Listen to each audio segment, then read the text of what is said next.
ሙዕጂዛቱል አንቢያ የነቢያቶች ተአምራት ሙዕጂዛት ሰይድና ኢብራሂም አለይሂ ሰላም የነቢዩላህ ኢብራሂም ሰይድና ኢብራሂም ሙዕጂዛ ተአምራት ምንድነው ማለት ተእሳት ነፃ መውጣታቸው ማለት ነው። የዩሱፍ አለይሂ ሰላም ሙዕጂዛ ምንድነው? ህልም መፍታታቸው የራሳቸው ሙዕጂዛ ነው ማለት ነው።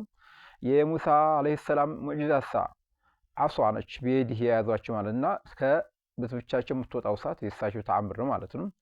የዳውድ አለይሂ ሰላም ቁዋ ኃይል መኖራቸው የራሳቸው ሙዕጂዛት ነው። የሱሌይማን ሙዕጂዛ ምንድነው? ተኽሲሩል ጅኖችን አላህ አገራርቶላቸዋል። የእንስሳዎችን ቋንቋ በማወቅ አላህ አገራርቶላቸዋል። እንደዚህ የበራሪዎችን በሙሉ እንዳለ ቋንቋ ይችሉ ነበር ማለት ነው። የሷሊህሳ ሙዕጂዛ ተአምር ምንድነው?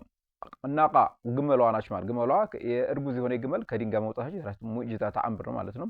የዩኑስሳ ሙዕጂዛ ምንድነው? በህይወት መውጣታቸው ከምን ከአሳ ሆድ ውስጥ መውጣታቸው ሙዕጂዛቸው ማለት ነው። የሰይድና ዒሳ አለይሂ ሰላም የዒሳሳ ሙዕጂዛ ተአምራት ምንድነው? ህያኡል መውታ የሞተን ሰው ህያው ማድረግ ማለት ነው። የታመመን ሰው በሰዓታቸው መፈወስ መሻር ነበር ማለት ነው።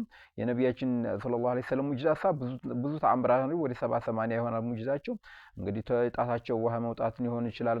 ግንዱ የሄዱበት ኹጥባት ያደርጉበት የነበረው ግንድ ምን ማድረጉ ይመስል ማልቀሱ ይመስል የጦር ሊዋጉ ሲሉ የወር መንገድ ሲቀራቸው በጥላቶች ላይ ፍርሃት መከሰት ይመስል እና የነቢያችን ሰለላሁ ዐለይሂ ወሰለም ሙዕጂዛ በጣም ብዙ ናቸው ማለት ነው። የነቢያታቸው ሙዕጂዛ ተአምራቶች ባጭሩ እነኚህን ይመስላሉ ማለት ነው።